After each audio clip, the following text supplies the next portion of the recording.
If I marry this old billionaire man, he is already in his 80s if I marry him now. It's just a matter of few years before he die and I will inherit everything. Once he's gone, Lerato said to herself as she sipped her smoothie, lounging on the couch. Lerato always believed she was destined for a life of luxury. But not through hard work or skill, no, not her. She believed the key to wealth was a rich man. A man who would carry her like an egg, pay her bills, dress her in designer labels, and fly her to exotic places. The idea of learning a trade or acquiring a skill made her cringe. "Why should I stress myself?" she would often say. "There are men who have been working for decades just so I can enjoy. That's their job." In their small but busy flat in Johannesburg, Lerato's younger sister, Naledi, tried again and again to get her to see reason. Naledi, 2 years younger but far more responsible, was learning hairdressing and worked part-time at a salon. She cleaned the house, bought groceries with her small earnings, and often cooked their meals. Lerato never lifted a finger. "Ento ena ya go shetalala bana e tilago senya," Naledi said one evening, stirring a pot of pap. "Depending on men like this will ruin you."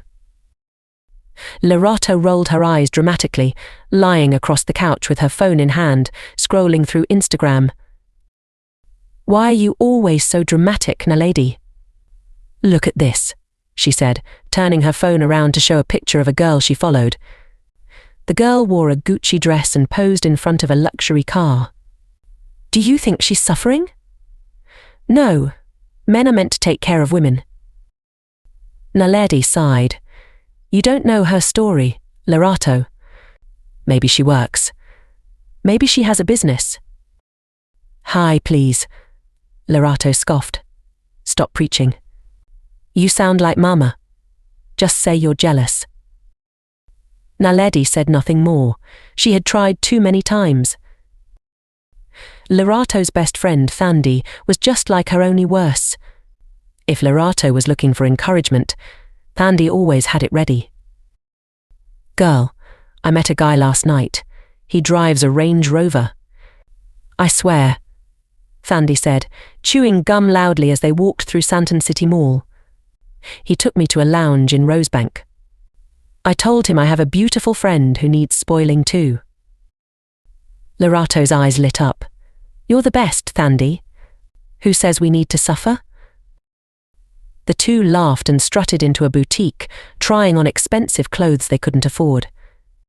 They didn't buy anything, but they took photos for social media. Later that week, they went clubbing, their usual Friday ritual. Hair laid, nails done, short dresses, and loud perfume. They weren't there to dance, they were there to hunt. At the VIP lounge of the club, they caught the attention of a group of older men. These men weren't the usual young, flashy types. They were mature, reserved, and clearly wealthy. Their greying hair and expensive watches spoke volumes. One of them, tall, dark, and clearly in his 80s, kept glancing at their table.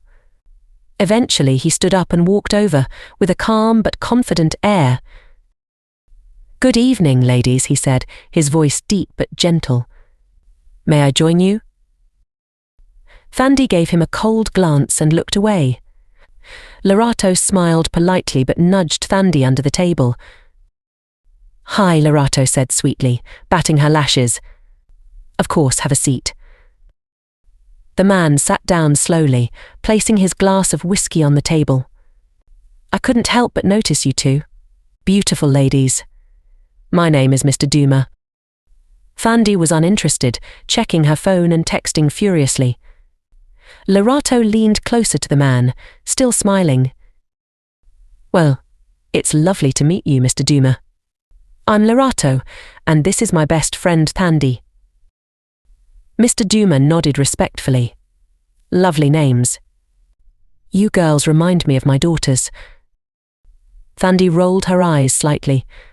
Lerato saw it and kicked her gently under the table again.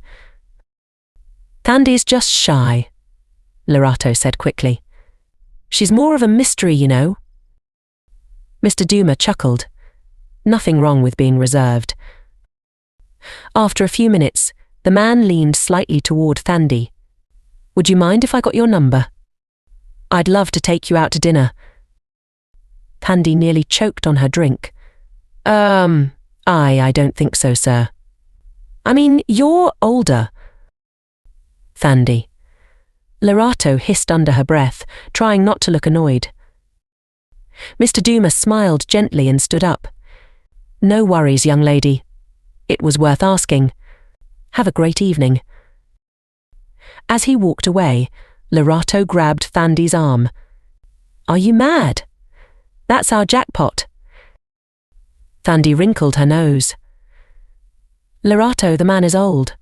He could be your grandfather. And that's exactly the point. Lerato whispered fiercely. Do you think he's going to be dragging you around? He just wants company. And he's rich, Thandi. Look at his shoes, those were Italian leather. Thandi hesitated. But he's old. Old and rich. And do you know what happens with old rich men?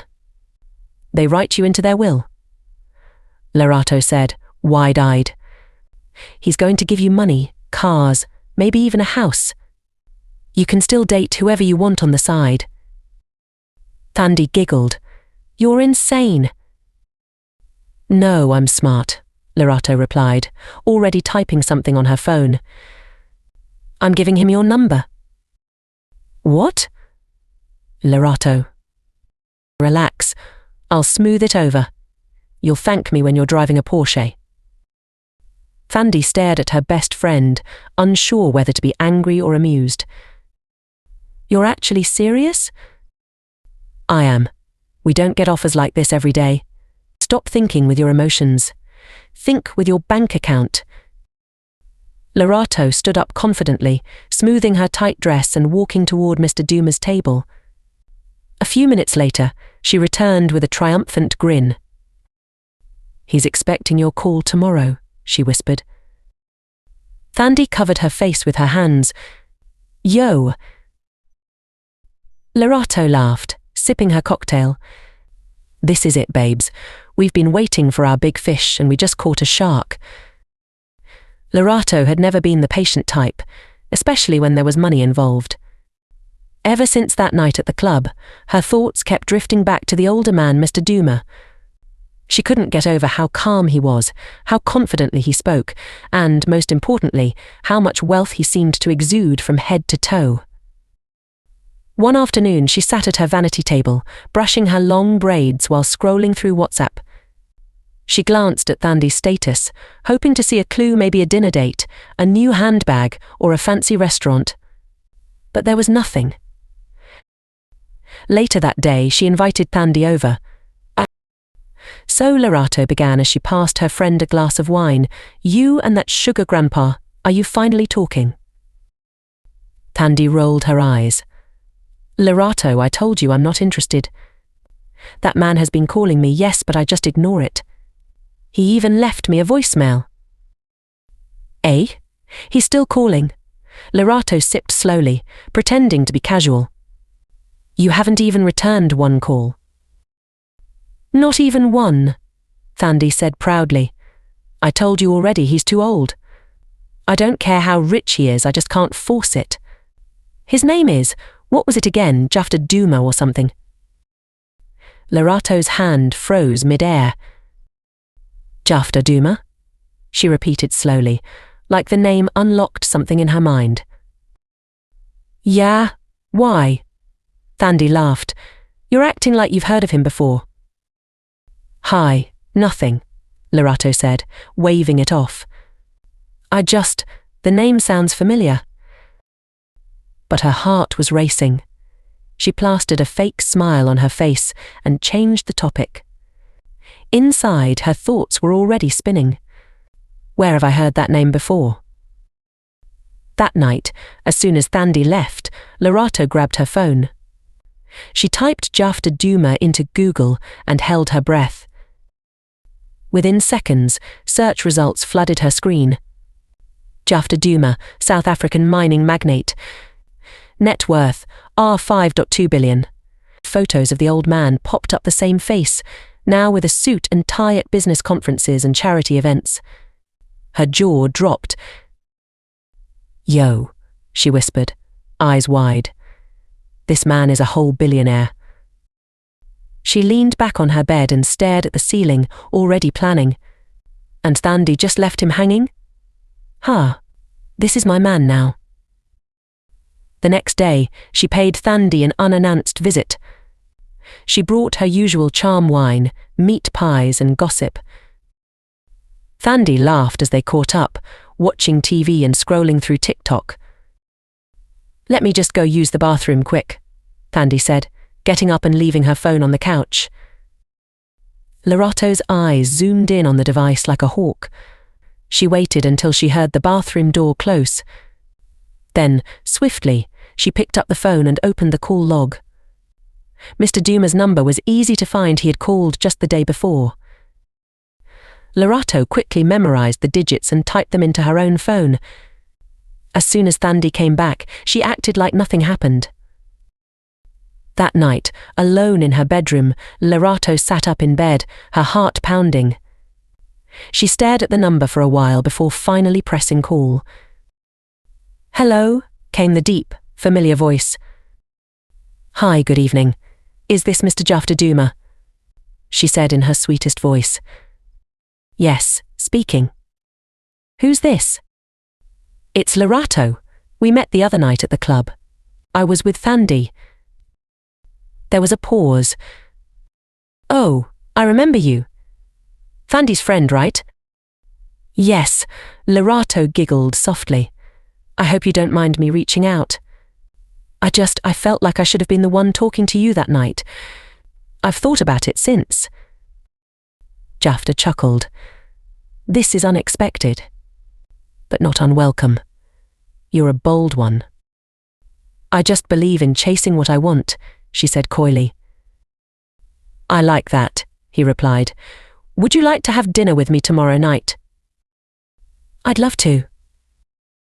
From that moment, her life began to change. Jafta was a man of his word and his wallet. After just 2 weeks of dating, he surprised her with a brand new BMW parked outside her flat. "What?" Naledi shouted when she saw it. "Lerato, whose car is this?" "It's mine," Lerato said smugly. "My man bought it." Naledi stood there stunned. "Your man? The one from the club? That old man?" "Don't disrespect him," Lerato said defensively. "He's a billionaire. He takes care of me. And he's a gentleman." Naledi shook her head. "You're really gone, Lerato. But I hope you know what you're doing." Lerato didn't care. She was too busy enjoying spa treatments, new wigs, expensive bags and hotel getaways. Jafta gave her an allowance that made her forget every worry she'd ever had. She even started dressing more classy, trading her revealing club outfits for elegant dresses and heels. But she hid everything from Thandi. Each time they met up, she made sure not to wear anything too flashy. She'd tell small lies. "This dress. Oh, I got it on sale." "Car? No, it's just a rental from work." She didn't want to share her jackpot. Not this time. "Have you heard from that Jafta guy again?" Thandi asked one day as they sat in a cafe. Lerato shook her head casually. "Nah. Maybe he gave up. Old men don't have time for games." Thandi laughed. "Good. He wasn't my type anyway." Lerato smiled to herself. "He's mine now." Lerato's new life was like something out of a magazine. Designer clothes lined her closet, perfumes with French names stood neatly on her dresser, and the keys to her BMW rested casually on her marble kitchen counter. Every morning she'd sip imported coffee while scrolling through Instagram, her feed now filled with luxury spa visits, yacht trips in Cape Town, and high-end brunches at Santon restaurants. But while her lifestyle flourished, her friendships withered. Thandi noticed the change immediately. At first, she brushed it off. Maybe she's just busy, she muttered to herself after sending another message that went unanswered. Seen. No reply. She tried calling. Voicemail. Again and again. Lerato. She shouted one Saturday night, standing outside the club where they usually partied. You said you were coming. But Lerato never showed up. The truth was simple. Lerato no longer needed Thandi, now that she had Mr. Duma. Billionaire, sponsor, soon-to-be husband, she had no reason to share anything, especially not the source of her wealth. One breezy evening, as she sat beside Jacta on the balcony of his Santon penthouse, he suddenly turned to her. I have something to ask you, he said gently. Lerato's heart skipped. Okay. He pulled a small velvet box from his jacket and opened it. Inside was a massive diamond ring that sparkled under the city lights. Lerato, would you marry me? She gasped, not out of shock, but excitement. This is it, she thought, the ultimate jackpot. Yes, she beamed, throwing her arms around him. Yes, Jafta, 1,000 times yes. But deep inside, she wasn't thinking about love. He's in his 80s. Surely he doesn't have long. Once he's gone, everything will be mine. The wedding plans began immediately. Jafta didn't want a big crowd, just something elegant. Lerato didn't care. As long as the papers were signed and she became Mrs. Duma, nothing else mattered. She kept everything quiet. No Instagram posts, no tweets, not even a WhatsApp status. Only a handful of Jafta's family and a hired wedding planner knew. Thandi didn't. But secrets have a way of crawling into the light. One afternoon, Thandi ran into a mutual friend, Mbali, at a salon. Hey babe, did you hear? Mbali said as she flipped through a magazine. Hear what? Thandi asked. Lerato's getting married, oh. Thandi blinked. What? Mbali nodded with excitement. And guess who the groom is? That old man from the club, the one that was calling you, Mr. Duma. Thandi's face dropped. What are you saying? Mbali continued without noticing the change in Thandi's expression. I even saw her trying on a gown last week. Designer dress, fancy wedding planner, the whole thing. Yo, babe, Lerato's moving up. Thandi stood frozen. Her hand tightened around her bag. She stole him, she muttered under her breath. Later that evening, Thandi stormed into Lerato's apartment without knocking. She flung the door open and found Lerato lounging on her couch, sipping juice and scrolling through her phone. Wow, Thandi said coldly. So this is the new you, huh? Lerato looked up slowly. Thandi, what are you doing here? You tell me, Thandi snapped. You ignore my messages, my calls, stop hanging out with me, and now I find out from Mbali, of all people, that you're marrying Jafta Duma? Lerato placed her glass down. You're overreacting. Overreacting? Thandi shouted.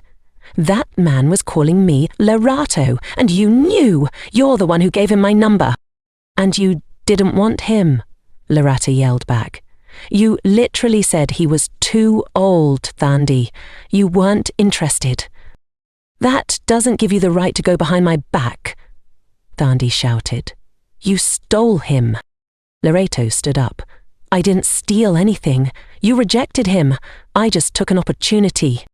You're a snake, Thandi spat. A selfish, greedy snake. You let me look like a fool while you were playing house with him. Oh, please. Lerato rolled her eyes. You've been bitter since day one. Just admit it. You're jealous. Jealous? Thandi laughed bitterly. Of what? Being a glorified nursemaid to an 80-year-old man while waiting for him to die?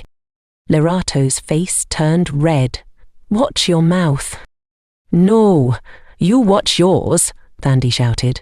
You're planning a wedding and hiding it from the one person who's always had your back. How do you even sleep at night? I sleep very well in my king-sized bed in Santon, Lerato snapped. While you're still begging for Uber money? Thandi's hand twitched. You really think money makes you better than everyone, huh? It does when I don't have to beg or share it with someone who would have wasted it. You're disgusting, Thandi said, tears brimming in her eyes. We were supposed to be sisters. And sisters don't sabotage each other's bag, Lerato shot back. You snoozed, I scored. You lied to me. You left the door open, I just walked in. For a moment, silence hung thick in the room. Then, Thandi lunged forward. Thandi, Larissa shouted as she stumbled back. The two girls grabbed at each other's hair, knocking over a vase. Screams filled the apartment as they shoved, scratched, and cursed. You selfish witch, Thandi screamed. You bitter cow, Loretta yelled back. They crashed into the coffee table, knocking drinks over the rug. After a few minutes, breathing heavily and makeup smeared, they finally separated. I never want to see your face again, Thandi hissed. Good, Lerato screamed. Stay away from me, poor people, bring bad luck. Thandi stormed out, slamming the door behind her. Lerato stood in the middle of her now trashed living room. Her heart was pounding. She walked over to the mirror, staring at her reflection. A wild-haired girl in a silk robe, diamond earrings glittering under the light. I'm this close, she whispered, wiping a tear from her cheek. Nothing will stop me now. The first year of marriage was everything Loretta had dreamed of. Luxury became her reality. She flew first class to Dubai, Paris, Seychelles, every location she had once only seen on her Pinterest vision board. Her Instagram feed now glittered with sunset dinners, spa retreats, designer handbags, and cryptic captions like Soft Life Chose Me or Mrs. Duma Living the Dream. Her friends envied her, strangers idolized her, and every time she turned the key to her luxury SUV, she smiled, knowing she had secured the bag. Yefta Duma, though frail in age, was a doting husband. He gave her everything she asked for and more. Diamonds, cash, shares in some companies, even an estate in Pretoria. Lerato no longer saw him as just an old man. He was her golden ticket. When she found out she was pregnant, Jafta wept like a child. A son, he said, holding her hand tightly during the scan. A blessing at my old age. Lerato too was happy. She had it all. The ring, the baby, the money, the mansion. She would sit in the nursery and smile at the tiny clothes, thinking, he's our heir. Everything Yafta owns will now pass to him. And eventually to me. But fate had its own plans. On Jafta's 85th birthday, during a lavish garden party with string quartets and imported champagne, he suddenly collapsed beside the cake table. Baba! Someone screamed. Lerato rushed forward, heart pounding. Cameras flashed, guests gasped, and panic erupted. An ambulance was called, and within minutes, Yafta was wheeled out of the mansion, unconscious. The hospital was cold and sterile. Jafta lay on the bed with wires hooked to his chest and oxygen tubes in his nose. The doctors ran tests, but said nothing alarming. Age fatigue, they called it. Possibly stress, but he wasn't getting better. By the third day, he could barely speak. By the fourth, he stopped eating. The fifth day was the worst. A nurse came in and gently said, "He's asking for you." Lerato walked into the room slowly. She was dressed in designer loungewear, face fully beat even in the hospital. "Baby," she whispered, taking his frail hand. Yafta turned to her slowly, eyes tired but heavy with emotion. "I need to tell you something, Lerato," he said, voice raspy. "Don't talk too much, okay? You'll get better." "No." He cut her off. "Listen." She leaned closer, her brows knitting. "There's something you need to know. Before it's too late." He paused, gathering strength, then continued. 6 years ago, I lost everything. My businesses crashed, I was in debt, my family left me, I had nothing. Lerato blinked. But you're one of the richest men in the country. Not anymore, he said weakly. Not really. Not for long. She pulled her hand back slowly. What are you talking about? I did something desperate. Something dark, he coughed. What? What did you do? She asked, her voice low. I went to a Sangoma, a powerful one. I begged for wealth. He offered me a deal. Money beyond my dreams, but with a cost. Lerato's heart began racing. What cost? He looked at her with watery eyes. 5 years. That's all I was given. 5 years of unlimited wealth. After that, I would die. And when I die, everything disappears. The cars, the houses, the bank accounts, everything. Lerato stared at him, speechless. No, she whispered, shaking her head. I didn't think I'd live this long, Jafta continued. But when I met you, I wanted to feel love again, even if it was borrowed time. She took a step back, her hands trembling. You're lying. I'm sorry. You're telling me, she hissed, voice rising, that once you die, there's nothing? Jafta nodded slowly, tears rolling down the side of his face. All this time, she gasped. All this time I thought I was securing my future. I thought I was setting up my son, and now you're telling me there's no inheritance, no property, no empire? I wanted to tell you sooner, he said. But you looked so happy. I didn't want to ruin it. You're selfish, she snapped. You're evil. I was desperate. You lied to me, she screamed. I gave you my body. I gave you a child. I gave up my youth thinking I was locking down a lifetime of wealth. I'm sorry. You're not sorry, she spat, grabbing her purse. You're just dying and scared of leaving your secret behind. She turned on her heel and stormed out of the room. Lerato, please. But she didn't stop. Nurses glanced as she stomped through the corridor, her heels clicking loudly against the tiles. Her breathing was shallow, her hands shaking. When she reached the hospital parking lot, she leaned against her SUV and let out a scream. This can't be happening, she muttered over and over. She thought she had won the game, but she was just another pawn. Lerato was halfway through a bitter cup of wine when the call came. Mrs. Dumas, I'm sorry, your husband didn't make it. She froze. The glass slipped from her hand and shattered on the tiled floor. Her heart pounded so loudly she thought it would burst. He was gone, just like that. But even through the shock, a crooked thought snuck in. Now it begins, the wealth, the inheritance. Within minutes she was in her car, driving erratically through the busy streets of Johannesburg. She didn't shed a tear. Her mind was too busy racing with plans, bank accounts to check, documents to secure, lawyers to meet. But by the time she arrived at the hospital, the body had already been moved to the morgue. The nurses gave her soft condolences. Lerato barely heard them. Her phone was already in her hand. She dialed the first herbalist she knew from years ago, an old man named Mandler who once claimed he could control spiritual tides. Yaxalisa, CC, he said after she explained. If the wealth was from a ritual, the moment he died, it's gone spiritually too. You cannot hold what isn't yours. She hung up on him.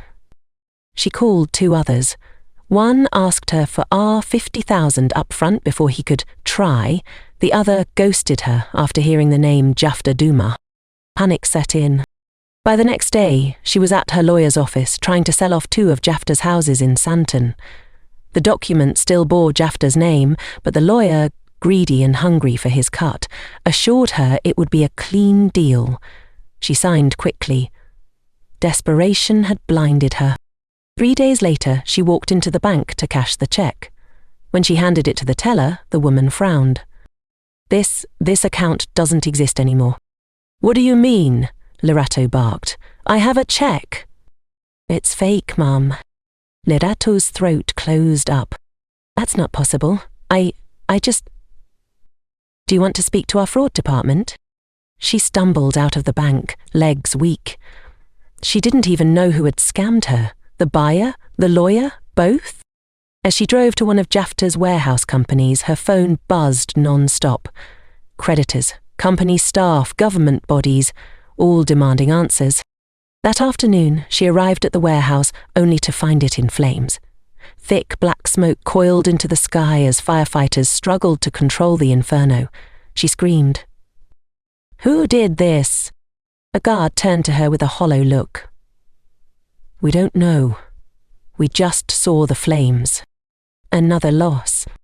She stood there for hours, shaking, watching everything turn to ash. Her phone kept ringing. She ignored it. Finally, she made one last resolution. The gold and diamond sets. They must still be in the house. By the time she pulled into her mansion's driveway in Rosebank, the sun had already begun to set. The gates were wide open. Her heart skipped a beat. She ran inside. "Hello? Oh, Bella?" Silence. She stepped into the living room and screamed. The place had been ransacked. Drawers overturned, safes broken open. The portraits, the artifacts, the jewellery case, gone. No, no, she wailed, falling to her knees. She didn't hear the knock on the door at first. Then it grew louder. And loud. When she opened it, 3 police officers stood outside. "Mrs. Duma?" "Yes," she said breathlessly. "We're here about the robbery." "You know who did it?" she asked, eyes wide. "No," the officer sighed. "But there's more. We were contacted by the municipality. The land this house sits on. It's under dispute. Government property. It's been declared illegal since 2002. We have to issue a notice." "A what?" "A demolition order. You'll be required to vacate within 7 days." Lerato's jaw dropped. She leaned against the door frame, trying not to collapse. "You people are mad. This is my house." "Not anymore," one officer said gently. "We're sorry, ma'am." They handed her the papers and walked away. That night, she sat in the middle of the now empty mansion. No electricity, no help. Just her and her baby boy, crying from hunger. She had nothing left, not even pride. 7 days passed like a blur. When the bulldozers arrived, she didn't fight. She just packed her baby's clothes into a tattered plastic bag and walked down the long driveway one last time. She didn't call anyone. She had no one to call. All the friends she used to show off to had long blocked her. Even her cousins avoided her. There was only one person she could think of. Thandi. She hadn't spoken to her since the fight, since she stole Jafta right from under her nose. But now she had no choice. She arrived at Thandi's flat in Yeovil just before sunset, clutching her baby close to her chest. Her once glamorous wig was frizzy, her designer handbag torn at the strap, and her high heels mismatched. She knocked gently. "Thandi," she said when the door opened. Thandi stood there, frozen. Her mouth dropped slightly. "Lerato?" Tears sprang to Lerato's eyes. "I have nowhere else to go. Please." Thandi didn't respond for a few seconds. Her eyes trailed down to the baby, then back to Lerato's worn-out face. "Lerato, you look like you've been dragged through hell." "I have," she croaked. Silence stretched between them. Then Thandi slowly stepped aside. "Come in." As Thandi slowly shut the door behind them, Lerato stood still in the centre of the small, clean flat. The place smelled of lavender and peace. 2 things she hadn't felt in a long time. "Sit down," Thandi said shortly, pointing to the modest grey couch. Lerato obeyed without a word. Her son, barely 1 year old, fussed lightly in her arms. She tried to hush him, bouncing him gently on her lap, while her own heart thudded with shame. Thandi walked over with a bottle of water and placed it in front of her without a smile. Then she stood, arms folded, watching her. "Are you here, Lerato?" Lerato's eyes filled up as her lips trembled. "I have nowhere else to go," she whispered. "Everything is gone. Jafta is gone. The money, the houses, even the jewelry, gone." Thandi didn't flinch. "And you think that's my problem?" "No, I need your help. I was wrong, Thandi. So wrong." She slowly slid off the couch and knelt on the floor, her voice cracking. "Please, forgive me." Thandi's jaw clenched. "Forgive you?" she asked bitterly. "You stole from me. You betrayed me. You watched me chase cheap sugar daddies while you ate caviar with Jafta, pretending you were better than me. You ignored my messages. You blocked me when I asked questions. And now you want forgiveness." Lerato bowed her head. "I know I deserve every word, but I'm begging you, please, for the sake of my child. I was blinded. I thought I was smart. I thought wealth was the answer. I chased a shortcut and ended up at the bottom." A heavy silence fell. The only sound was her child's soft babbling, unaware of the chaos around him. Thandi's gaze dropped to the baby. Her heart softened. Not for Lerato, but for the innocent child now caught in his mother's mess. She exhaled slowly and knelt beside her friend. "You hurt me, Lerato," she said softly. "Deeply, but I won't let this child suffer because of your choices." Lerato looked up, eyes wide with hope. "You mean I can stay?" "You can stay," Thandi nodded, "but hear me well. This is not a clubhouse. I don't do runs anymore. I've changed. My life has changed." "What do you mean?" Lerato asked through her tears. Thandi stood and went to a small table in the corner. A slim laptop sat open, papers neatly arranged beside it. She tapped the keyboard, showing her screen. I work now," she said proudly. "I do remote customer service for a global tech company. I answer emails, handle complaints, help customers. It's not glamorous, but it's stable. I can pay my rent, feed myself, and sleep peacefully." Lerato looked stunned. "You? Working a 9-5? "Yes, me," Thandi nodded firmly. "'Cause I got tired of waking up in strange beds, tired of playing the game for crumbs while the real wealth builders were out there creating value." Lerato blinked, her voice soft. "I don't even know where to begin. I have no skill, Thandi. I never bothered to learn anything." "Then learn now," Thandi said, stepping forward. "You have a child now. It's not about you anymore. You think I started off knowing tech? I took free courses online. I studied at night. I even worked part-time at a call center to get experience.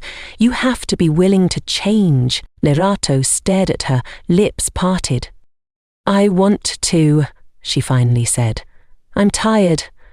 I'm tired of looking over my shoulder, tired of chasing illusions, tired of wearing fake smiles while dying inside." "And get serious." Thandi's voice was calm but firm. "You can stay here, but you will clean, you will help with food, and you will sign up for online courses. No more sugar daddies, no more clubs. It's time to rebuild your life, brick." Lerato nodded slowly.